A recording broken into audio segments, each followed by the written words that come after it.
नमस्कार, आपका स्वागत है इंडिया न्यूज मध्य प्रदेश छत्तीसगढ़ में। आपके साथ मैं हूं आयुष सूर्यवंशी। कोरोना की दूसरी लहर भले ही कम हो गई हो, लेकिन इस दौरान गरीबों, जरूरतमंदों की मदद करने के लिए कई समाजसेवी आगे आए और उन्होंने मदद का हाथ भी बढ़ाया। इन्हीं समाजसेवियों में से एक हैं दीपक दुबे। कोरोना की पहली लहर हो या फिर दूसरी लहर, वरिष्ठ समाजसेवी दीपक दुबे ने जरूरतमंदों की भरपूर सेवा की। उन्होंने समाजसेवी संस्थाओं के माध्यम से नगर के गरीबों को मदद पहुंचाई। कच्चा राशन, जरूरत का सामान, भोजन सामग्री के साथ आर्थिक सहयोग भी दिया। और इसी के साथ ही वैक्सीनेशन को प्रोत्साहित करने के लिए दीपक दुबे ने लोगों को जागरूक करने का भी काम करते रहे हैं वो। और साथ साथ सामाजिक सेवा के साथ साथ धार्मिक आयोजनों में भी लगातार हिस्सा लेते रहे हैं। धार्मिक आयोजन के जरिए भी जनता से जुड़ते रहे हैं। आज हमारे साथ वरिष्ठ समाजसेवी दीपक दुबे जुड़ेंगे, जिनसे हम जानने की कोशिश करेंगे कि आखिर वो कैसे समाज सेवा की ओर अग्रसर हुए, उनकी तरफ से कोशिशें कैसे की जा रही, चुनौतियां क्या हैं और लोगों को किस तरह से अपने साथ जोड़ने की वो कोशिश करते हैं। तो दीपक दुबे जी, आपका बहुत स्वागत है इंडिया न्यूज मध्य प्रदेश छत्तीसगढ़ पर। सर, सबसे पहला सवाल कि ये जो आप सारी कोशिशें कर रहे हैं, इनकी तस्वीरें भी हम लगातार दर्शकों को दिखा रहे हैं, ये सेवा भाव आखिर आपके अंदर, आपके जहन में कैसे आया, किससे आप प्रेरित हुए हैं? आयुष जी, मैं बताता हूँ आपको, ये सेवा भावना मेरे पूज्य पिताजी जो स्वर्गीय डॉक्टर रमाकांत जी दुबे थे, वो अपने स्तर पे, छोटी स्तर पे अपना सेवा भावना करते थे। मैं बचपन से देखता रहता था उनको, और मेरे मन में ये सेवा भावना जब से जागृत हुई कि मुझे कुछ न कुछ समाज के लिए, जब मैं सक्षम हो जाऊं, जब ये सेवा भावना करूं, और इसमें मुझे मेरे परिवार का, मेरी माताजी का, मेरी पत्नी का, बच्चों का भरपूर सहयोग मिलता है। साथ में मेरे मित्र मंडली का और नगर की जो बिल्कुल जनता है, इसमें ही जनता है, उसका मुझे लगातार प्रोत्साहन मिलता है, जिससे मैं समाज सेवा करने के लिए मेरे मन में आत्मविश्वास जागृत होता है। लेकिन दीपक जी, कोरोना काल के इस मुश्किल वक्त में आपने लोगों की मदद कैसे की, खासतौर पर उस वक्त में जब लॉकडाउन की तरह स्थिति थी, लोगों को घर से बाहर निकलने में मुश्किल हो रही थी, रोजगार खत्म था, व्यापार बंद हो गया था, और जो गरीब, बेबस, बेसहारा, लाचार लोग थे, उनके लिए मुश्किलें कई सारी थी। उनकी मदद आप कैसे करते रहे? आयुष जी, मैं बताना चाहता हूँ कि ये तो एक आपदा हमारे लिए सेवा का अवसर जो प्रदान किया, वो अपने आप को हम सौभाग्यशाली मानते हैं कि देखो, भगवान ने ये हमको एक सौभाग्य से सेवा का एक मौका दिया, और क्यों ना हम नर सेवा, नारायण सेवा करके हम लोगों तक पहुंचे और जरूरतमंदों को हम सहायता पहुंचाएं। हमारे द्वारा जो जरूरतमंद लोग थे, जो लॉकडाउन हुआ, उसमें कई गरीब लोगों को रोजगार छिन गए, उनके धंधे पानी बंद हो गए, तो ऐसे लोगों को, ऐसे गरीब लोगों तक हम पहुंचे, उनका कच्चा राशन, साथ में कुछ हमने भोजन और मास्क का वितरण, सैनिटाइजर वितरण, ये सारी चीजें हमने कोशिश करी देने की, क्योंकि जितनी सेवा करी वो एक तुच्छ भेंट थी हमारी तरफ से ऐसे गरीब लोगों को तक पहुंचाने की। लेकिन हमारे मन में एक भाव था, मैंने स्वयं ने, और साथ में कुछ हमारी समाजसेवी संस्थाएं नगर की, उनके साथ मिलकर गरीबों तक हमने कच्चा राशन, और मेरे जो सहयोगी स्टाफ, मेरा जो संस्थान है, उसके स्टाफ के माध्यम से हमने जरूरतमंद तक पहुंचाने की कोशिश करी। साथ में हमने आर्थिक मदद भी करी लोगों की। लेकिन दीपक जी, वक्त मुश्किल था, हमने तस्वीरें देखी, दर्शकों ने भी, लोगों ने भी तस्वीरें ऐसे देखी जहां पर अपने ही लोग अंतिम संस्कार के लिए अपनों के आगे नहीं आ रहे थे। उत्तर प्रदेश से एक ऐसी तस्वीर आई जहां पर अपने परिवार के ही एक सदस्य की डेड बॉडी को नदी में ऊपर से फेंक दिया गया। मुश्किल वक्त था, इसके बावजूद ये सेवा का भाव कैसे बना रहा इस मुश्किल वक्त में, ये भावना डिगी कैसे नहीं? और खास तौर पर जब आप परिवार के साथ रहते हैं, आपकी माता जी ने कैसे आपको प्रेरित किया, और परिवार के लोग आपको क्या रोकते नहीं थे, खासतौर पर बच्चे आपके? जी बिल्कुल सही बात है, ये बहुत चुनौती भरा समय था, और इस चुनौती में ही अपने आप को सुरक्षित रखकर सेवा करना एक महत्वपूर्ण चुनौती थी। तो इस चुनौती में हम कैसे इस आपदा में अवसर का लाभ उठाते हुए हम समाज की कैसे सेवा करें, ये एक मन में आत्मविश्वास जागृत हुआ, और इसमें मुझे मेरे परिवार का भरपूर सहयोग मिला, मेरे मित्रों का, मेरे नगर के लोगों का, हमारे जनप्रतिनिधियों का, हमारे पत्रकार साथियों का बहुत प्रोत्साहन मिला, जिससे मेरे को एनर्जी मिली, ऊर्जा मिली, और मैं लोगों तक पहुंचा। लेकिन मैंने मास्क लगाकर, हाथ में ग्लव्स पहनकर, लोगों से एक पर्याप्त दूरी बनाकर उनकी मदद की, और ऐसे मदद करने में मेरे को आत्मविश्वास जागृत हुआ, क्योंकि मैंने अपने आप में पहले, सबसे पहले वैक्सीनेशन करवा लिया था, जिससे मेरे को आत्मविश्वास तो वही पूरा हो गया था कि अब मैं लोगों की सेवा करने के लिए अपने आप में सुरक्षित हूँ पहले। और सुरक्षित होने के बाद लोगों तक मैंने राशन पहुंचाना, भोजन पहुंचाना, साथ में इस वर्ष मैंने जो लोग होम क्वारंटाइन थे, उन होम क्वारंटाइन लोगों को उनके फोन कॉल या सूचना के माध्यम से उनके घर तक हमने उनको आने नहीं दिया, उनके घर तक हमने घर के बाहर उनके भोजन रखवाए और ऐसा सात्विक भोजन के जो एक पौष्टिक भोजन उनके घर तक पहुंचाने का प्रयास किया। मुश्किल वक्त में दीपक जी आपके सामने भी कई सारी मुश्किलें आई होंगी, किस तरह की चुनौतियों का सामना आपको करना पड़ता है और आपने इस कोरोना काल में कैसी चुनौतियां खुद देखी?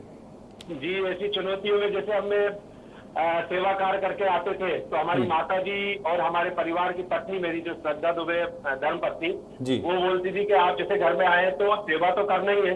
तो मैं उस घर में आने से पहले अपने गर्म पानी से स्नान करता था जी। स्नान करने के बाद कपड़े स्वयं धोता था और धोने के बाद उसको अलग रखने के बाद ही घर में प्रवेश करता था। लेकिन मुझे परिवार का पूर्ण सहयोग मिला और इससे आत्मविश्वास जागृत हुआ। साथ में क्या होता है, समाज सेवा करते समय कुछ सकारात्मक लोग भी मिलते हैं और कुछ नकारात्मक लोग भी मिलते हैं। लेकिन मैंने इस नकारात्मक लोगों की ओर ध्यान न देते हुए जो सकारात्मक लोग हैं उनकी बातों पर ध्यान देते हुए उनसे ऊर्जा ली और इस कार्य को मैंने सफलतापूर्वक करने का प्रयास किया। दीपक जी, कुछ तस्वीरें भी हम आप देख रहे हैं और दिखा भी रहे हैं दर्शकों को कि आप लगातार जो लोग ऐसे हैं जो मास्क नहीं लगा रहे हैं उनको मास्क देते भी हैं, आप उनको समझा भी रहे हैं। इस पहलू पर आपने कैसे काम किया और जो लोग मास्क को लेकर उतने उत्सुक नहीं थे उनको कैसे समझाने की कोशिश आपने की? जी, मैंने लोगों को एक तो बस्तियों में जाके मास्क वितरण करे, साथ में मुख्य मार्गों पर जो लोग थे उनको मैंने मास्क वितरण करे, समझाया कि ये एक ऐसी चीज है मास्क, इससे आप अपने आप को सुरक्षित रख सकते हैं। क्योंकि ये कोरोना का जो वायरस है वो आपके आपस में संपर्क आने के लिए मुंह और नाक से वो वायरस अंदर जाता है और सबसे बड़ी जो पॉसिबिलिटी है वायरस जाने की वो नाक और मुंह है। जैसे ही आप किसी भी संक्रमित व्यक्ति के संपर्क में आएंगे तो ये जो वायरस है वो आप तक पहुंच जाएगा और वो पहुंचने के कारण आप संक्रमित हो सकते हैं। इसलिए आप सबसे पहले आप उस मास्क को लगाएं और मास्क लगाने के साथ आप सोशल डिस्टेंसिंग का पालन करें। कई लोग जो नहीं लगाना चाहते थे, हमारे ग्रामीण क्षेत्र के लोग, उनको समझाया और वो समझे और वो मास्क उन लोगों ने लगाया। मैंने लगभग 500 से 700-800 लोगों को मास्क निःशुल्क वितरण किए। साथ में छोटी सैनिटाइजर की बोतल भी थी और ये भी संदेश दिया कि आप लगातार घर जाएं तो घर जाने पे हाथ धोएं, सैनिटाइजर का उपयोग करें, आप स्नान करें, हाथ मुंह धोकर ही घर में प्रवेश करें। बिल्कुल सही ढंग से मास्क लगाने को लेकर लगातार कोशिशें की जा रही कि अगर आप मास्क लगाते भी हैं तो उसे सही ढंग से लगाएं, नाक और मुंह दोनों ढका हो। लेकिन इसके अलावा दीपक जी, हमने देखा कि वैक्सीनेशन को लेकर अभी भी उत्सुकता की कमी है। हालांकि लगभग 24 करोड़ की आबादी देश में वैक्सीनेट हो चुकी है, एक डोज लग चुका है 24 करोड़ लोगों को, लेकिन इसके बावजूद अभी भी लोग उतने उत्सुक नहीं दिख रहे हैं कुछ इलाकों में। वैक्सीनेशन को लेकर भी आपकी तरफ से लगातार बढ़ावा देने की जो कोशिश की गई है कि लोग आगे आए, वो किस तरह से आपने प्रयास किया, लोगों को वैक्सीनेशन के लिए कैसे जागरूक किया, खास करके उस मुश्किल वक्त में जब व्हाट्सएप पर कई सारे भ्रामक मैसेजेस आ जाते हैं, कई तरह की अफवाहें अलग अलग मीडियम्स के जरिए लोगों तक पहुंचती हैं और उसके बाद लोगों के जहन में वैक्सीन को लेकर एक डर बन गया था कुछ लोगों में, उसे कैसे दूर कर रहे हैं आप? जी, मैंने सबसे पहले अपना एक श्रम का वीडियो बनाया। सबसे पहले अपने परिवार को जो 18+ के लोग हैं उनको वैक्सीनेट करवाया। वैक्सीनेट करवाने के बाद में मैंने वीडियो बनाया और उसको सोशल मीडिया के माध्यम से लोगों को जन जन तक पहुंचाया। फ्लेक्स के माध्यम से अपने संस्थान में लगाया। अपने जो संस्थान के साथ में जो हमारी डिलीवरी वाली गाड़ियां हैं उनको उन गाड़ियों पे लगाया कि लोग बाग वैक्सीनेट करवाएं। साथ में ही मैंने अपने इंडियन ऑयल कॉर्पोरेशन के जो उच्च अधिकारी हैं उनके मार्गदर्शन में उन्होंने मुझे प्रोत्साहित किया कि आप एक ऐसी योजना लॉन्च करें जिससे लोग बाग वैक्सीनेशन के लिए प्रोत्साहित हो। तो हमारे ग्रामीण क्षेत्र में कई भ्रम की स्थिति है वैक्सीनेशन को लगाने के लिए, और कुछ जो हमारे गांव के जो वरिष्ठ लोग हैं या गणमान्य लोग हैं वो भी नहीं लगवा रहे हैं। तो ऐसी स्थिति में कैसे इस जो चुनौती है इससे कैसे मुकाबला करें, तो हमने एक प्रोत्साहन योजना, हमारी संस्थान श्रद्धा इंडियन द्वारा एक प्रोत्साहन योजना चालू की गई, जिसमें जो भी हमारे बेरसिया क्षेत्र की, बेरसिया तहसील की ग्राम पंचायत सबसे पहले 100% वैक्सीनेशन करवाती है तो हमारी संस्था की ओर से 5100 रुपए प्लस प्रतीक चिन्ह, द्वितीय नंबर पर जो संस्था आएगी जो वैक्सीनेट करवाएगी उसको 3100 रुपए और प्रतीक चिन्ह, और जो थर्ड नंबर पे, तीसरे नंबर पे आएगी उसे 2100 रुपए और प्रतीक चिन्ह हमारे नगर के जो वरिष्ठ प्रशासनिक अधिकारी है उनके हाथों से, और जो हमारे नगर के जो गणमान्य हमारे प्रतिनिधि है, विधायक जी है और पूर्व विधायक जी हुए, उनके द्वारा हम ऐसे ग्राम पंचायत को प्रोत्साहित करवाएंगे। तो इस योजना से लोगों को काफी प्रोत्साहन ये बेहद अहम है दीपक जी जो आप अभी कर रहे हैं, क्योंकि अभी थर्ड वेव की बात चल रही है और उससे पहले एक बड़ी आबादी को वैक्सीनेट किया जाए। देश में जो बड़ा हिस्सा है पॉपुलेशन का वो हर्ड इम्यूनिटी की तरफ बढ़े, ये बेहद ज्यादा जरूरी है। लोगों का साथ कैसे मिल रहा है आपको वैक्सीनेशन के लिए? जब आप जागरूक करने जाते हैं या लोगों को समझाते हैं, तो बाकी आपके साथ जो टीम में लोग जुड़े हुए हैं वो किस तरह से आपकी मदद कर रहे हैं इस मामले में? वैक्सीनेशन के लिए सबसे मेन चीज है, मुख्य चीज है भ्रम की स्थिति। जो लोगों को कुछ मीडिया के माध्यम से, सोशल मीडिया पे जो भ्रम की बातें फैलाई गई है, उनको हमने समझाया। कुछ जो गांव के शिक्षित लोग हैं, जो 18 प्लस के युवक हैं, उनको हमने साथ में लिया, उनके लोगों को साथ में लेके उनको परिवार को समझाया। तो ऐसे लोगों को हमने प्रोत्साहित किया। साथ में जो धर्मगुरु है हमारे, उन धर्मगुरुओं के माध्यम से भी, और हमारी जो आशा कार्यकर्ता है, हमारे प्रशासनिक अधिकारी है, उनके द्वारा भी लोगों को जिस माध्यम से हम अच्छे से समझा सकते हैं, ऐसे लोगों को हम प्रोत्साहित कर रहे हैं घर घर जाके। इसके अलावा दीपक जी, कुछ तस्वीरें हमने ऐसी भी देखी जहां पर आपने मेडिकल फ्रंटलाइन वर्कर्स को भी सराहा है, उनको भी सम्मानित किया है, और साथ साथ जो कोरोना वॉरियर्स हैं उनको भी आपने सराहा, उनकी कोशिशों को सलाम किया। ये कितना जरूरी था? मुश्किल वक्त में जो लोग अपनी जान की बाजी लगाकर खड़े थे आगे, उनको सराहना, उनकी कोशिशों पर यकीन रखना और उनको उसके आगे के लिए मोटिवेट करना, ये किस तरह से आपने किया और उसकी इंपॉर्टेंस क्या है, अहमियत कितनी रही? जी, ऐसे समय में, मुश्किल वक्त में सारे परिवार के लोग अपने आप, परिवार के सदस्यों से दूर हो रहे हैं। लेकिन ऐसी स्थिति में जो अपने कोरोना वायरस से डॉक्टर्स हुए, नर्स हुए, हमारे हॉस्पिटल में सफाई कर्मी हुए, नगर के सफाई कर्मी हुए, हमारे नगर सुरक्षा समिति के जो सदस्य हैं, वो लगातार अपनी नगर में सेवाएं दे रहे थे। तो ऐसे समय में उनको प्रोत्साहित करना बहुत आवश्यक था, और उनको जरा से प्रोत्साहन करने पे ही उनमें एनर्जी आ रही थी। इसलिए हमने ये सोचा कि ऐसे लोगों को हम नगर के जो हमारे प्रशासनिक अधिकारी हैं और हमारे जनप्रतिनिधियों के सामने हमने उनको प्रोत्साहित किया, उनका स्वागत किया, सम्मान किया। तो इससे उनको बहुत ही एक प्रोत्साहन मिला, और इस कारण में वो अपने पूर्ण लगन और निष्ठा से लगे रहे। बिल्कुल। इसके अलावा दीपक जी, जागरूकता के पहलू पर हमने बात करी कि किस तरह से आपने लगातार लोगों को मास्क के प्रति जागरूक किया, वैक्सीन को लेकर भी लगातार आपकी तरफ से कोशिशें चल रही हैं। लेकिन अगर 2 वक्त की रोटी ना मिले किसी गरीब को, किसी बेसहारा को, तो ये बहुत मुश्किल वक्त उसके लिए भी होता है, और ये देखकर कई बार हमें आपको भी दर्द होता है। इसके लिए किस तरह से आप प्रयास करें? क्योंकि हमने तस्वीरें देखी, बच्चों को खाना खिलाने की बात हो या फिर राशन की किट्स देने की बात हो, इसके लिए भी लगातार आपने जो प्रयास किया है उसके बारे में बताइए, ताकि और लोग भी इसको लेकर जागरूक हो और इस तरह से हाथ बढ़ाएं मदद का। जी, मैं जैसे देखा है कि मैं जनरली अपने ठंड के सीजन में, जो सर्दी आती है, उसमें जो गरीब और जरूरतमंद लोग हो, उनको मैं लगातार पिछले कई वर्षों से कंबल का वितरण, साथ में गरीब बच्चों को अपने स्वेटर का वितरण साथ में करता हूँ। और मैंने अपने परिवार के जितने भी वर्षगांठ होते हैं, बच्चों के हुए, मेरे हुए, या मेरे पिताजी की पुण्यतिथि हुई, या हमारे जो भी वैवाहिक वर्षगांठ होते हैं, तो उसमें कोई हम आयोजन नहीं करते। हम सीधा बस्तियों में जाके या अनाथालय में जाके उन बच्चों को भोजन कराते हैं, और साथ में उनको हम जो भी अपना उपहार है, उपहार में हम या तो ठंड के बचाने के लिए उनको वस्त्र प्रदान करते हैं, स्वेटर वगैरह, या हम उनको कपड़े देते हैं, जिससे लोगों को और प्रेरणा मिले। और ये बिल्कुल वाकई में प्रेरणा मिली है। मैं ऐसे वीडियो को अपने सोशल मीडिया पे शेयर करता हूँ, तो कई लोगों को इससे प्रेरणा मिली और कई लोग इस काम को करने लगे, फिजूल खर्ची से बचे और गरीब लोग, जरूरतमंद लोगों को ऐसी सहायता पहुंचाई। साथ में मैंने भोपाल में जो कुष्ठ आश्रम है, वहां भी अपने एक कार्यक्रम में जाके वहां कुष्ठ रोगियों को भोजन वितरण भी किया, उनको कंबल वितरण भी किया। बहुत ही इस कार्य करने में मेरे को बहुत आत्मिक शांति होती है, और वाकई में नर सेवा नारायण सेवा है। कई आत्मिक शांति ही है जो लगातार आपको मोटिवेट करती रहती है। सबसे बड़ा फैक्टर आप किससे मानती है? अगर आप समाज सेवा में लगातार आगे बढ़ते चले जा रहे हैं, अलग अलग वर्गों से जुड़कर उनकी मदद करने की कोशिश करते हैं, चाहे मेडिकल फ्रंटलाइन वर्कर्स हों, गरीब हों, बेसहारा बच्चे हों, चाहे वो लोग भी हों जिनमें जागरूकता की कमी है, उनकी भी आप मदद अगर कर रहे हैं, तो उसमें सबसे बड़ा फैक्टर आप किसे मानते हैं? परिवार का साथ है वो, या फिर खुद की आत्मीय शांति है? नहीं, मेरे को दोनों, इसका दोनों का योग है। जब तक परिवार का सहयोग नहीं मिलेगा, परिवार का पूरा सहयोग नहीं मिलेगा, जब तक मैं इस कार्य को करने में मेरे को समय नहीं दिया जाएगा। तो परिवार का एक सहयोग, और दूसरा मेरे आत्म शांति और जुनून। मेरे को बचपन से ही समाज सेवा का जुनून है। मैं, भगवान ने मेरे को सक्षम बनाया है, तो मैं इस कार्य करने के लिए मेरे को प्रेरणा मिलती है और परिवार का पूरा सहयोग मिलता है। साथ में मैं एक चीज और बताना चाह रहा हूँ कि जो अपना नगर में स्वच्छता अभियान चलता है, उसमें भी लगातार लोगों को जागरूक करते हैं। और दूसरा, जो एक सरकार ने अपना पर्यावरण रक्षा के लिए जो अपना प्लास्टर ऑफ पेरिस की जो मूर्तियां बनाते हैं, उसको रोकने के लिए भी एक हमारे पुराने कई वर्षों से, 100 वर्षों से हमारे घर में एक परंपरा है, जो हमारे दादाजी ने चालू की थी, लेकिन बीच में बंद हो गई थी किसी कारण से। तो अब वो उस परंपरा को पिछले कम से कम 5-7 साल से हमने पुनः शुरू करी है और हम मिट्टी के स्वर्ण में निर्मित स्वयं हाथ से बनाते हैं, शुद्ध खेत की मिट्टी से, गाय के गोबर और गौमूत्र से गणेश जी की मूर्ति बना के हम लोगों को निःशुल्क प्रदान करते हैं और साथ में पर्यावरण का हम उनको संदेश देते हैं कि इस मिट्टी के गणेश जी का आप उपयोग करें और अपने पर्यावरण की रक्षा करें। दीपक जी, जिस जुनून का आप जिक्र कर रहे हैं, क्या इस जुनून के आगे आपकी अपनी महत्वाकांक्षा या परिवार में कोई ऐसी महत्वाकांक्षा आड़े नहीं आई?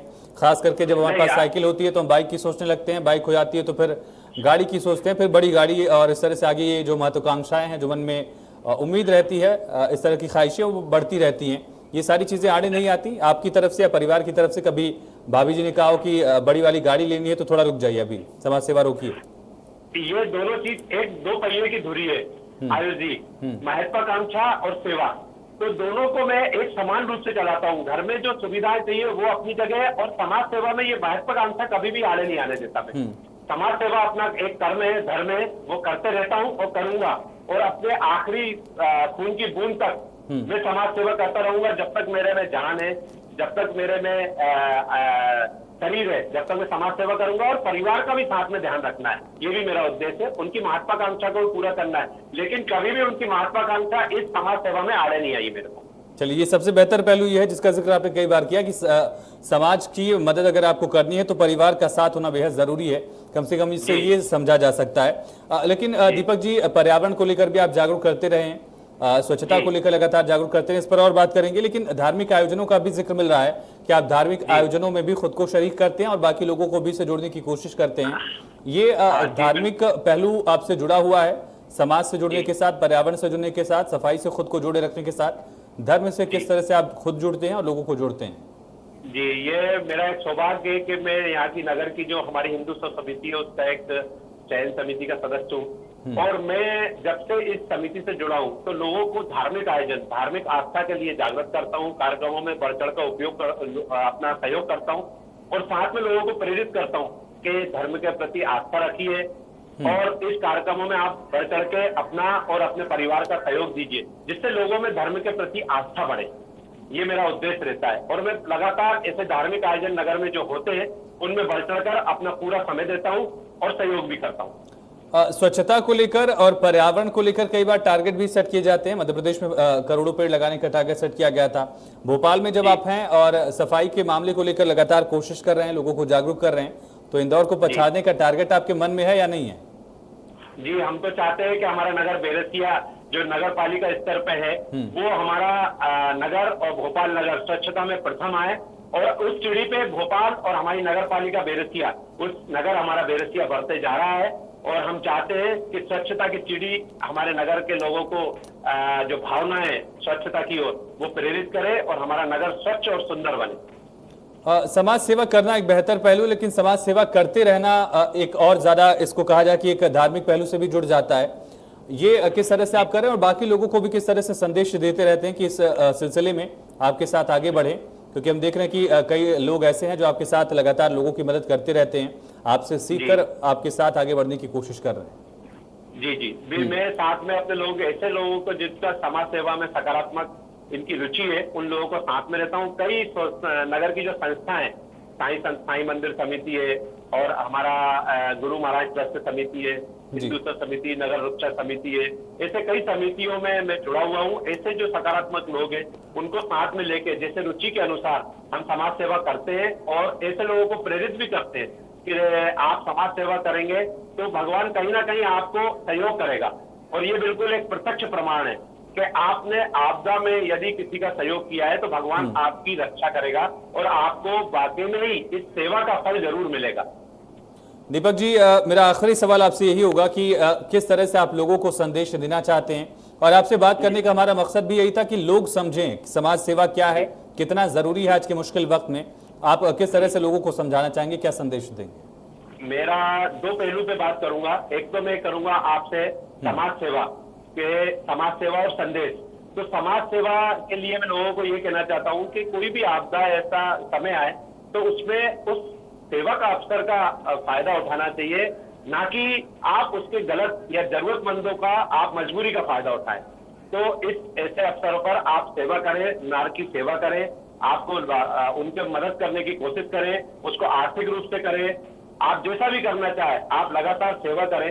लेकिन जिस तरह से कुछ अभी ऐसे सूचनाएं मिली कि कई लोगों ने इस आपदा में कुछ जरूरतमंदों का फायदा उठाया, लेकिन ऐसा नहीं करना चाहिए।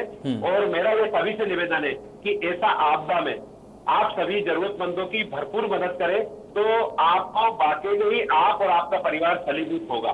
दूसरा मेरा एक संदेश है कि आप अपने परिवार को, जो आपके परिवार में 18 प्लस के जितने भी सदस्य हैं, उनको आप वैक्सीनेशन करवाइए, क्योंकि इस कोरोना महामारी से बचने के लिए एक विकल्प सिर्फ अपने पास आज के समय है कि वैक्सीनेशन। और 18 प्लस जितने भी आपके परिवार के सदस्य हैं उनको आप वैक्सीनेट करवाइए। अपने परिवार को वैक्सीनेट करेंगे तो अपने नगर के लोगों को, अपने ग्राम के लोगों को प्रोत्साहित करें कि आप वैक्सीनेशन करवाएं, क्योंकि आज की स्थिति में जो महामारी है, आप आगे तीसरी लहर की भी बात कर रहे हैं, लेकिन भगवान ने चाहा तो हमारे पूरे देश में वैक्सीनेशन इस स्तर पर पहुंच जाएगा कि वो तीसरी लहर आए ही नहीं।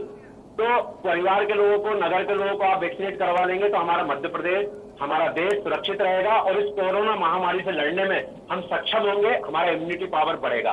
दूसरा मेरा ये कहना है संदेश में कि आप इस वैक्सीनेशन के साथ साथ भी मास्क का उपयोग लगातार करें। बिल्कुल। आप सोशल डिस्टेंसिंग का पालन करें और साथ में आप लगातार हाथ धोते रहें और भीड़ भाड़ वाली जगह से जाने से बचें। आप अपने परिवार को सुरक्षित रखें, अपने नगर को सुरक्षित रखें, बिल्कुल, अपने देश को ठीक सुरक्षित है। रखें। दीपक जी बहुत शुक्रिया इंडिया न्यूज से जुड़ने के लिए, और तमाम पहलुओं पर जो आपने बातें की उनसे उम्मीद है कि लोगों को भी सीख मिलेगी। उस मुश्किल वक्त में जब लगातार ऑक्सीजन की कालाबाजारी की खबरें सामने आ रही थी, नकली रेमडेसिविर, नकली दवाइयों की खबरें सामने आ रही थी, उसी मुश्किल वक्त में कई लोग ऐसे थे जो लोगों की मदद के लिए आगे बढ़ रहे थे और उनसे हमें सीखने की ज़रूरत है। इंडिया न्यूज़ की भी ये कोशिश है कि लोग समाज सेवा के मामले में आगे बढ़ते रहें। फिलहाल इस बातचीत में इतना ही। खबरें लगातार जारी हैं, बने रहें।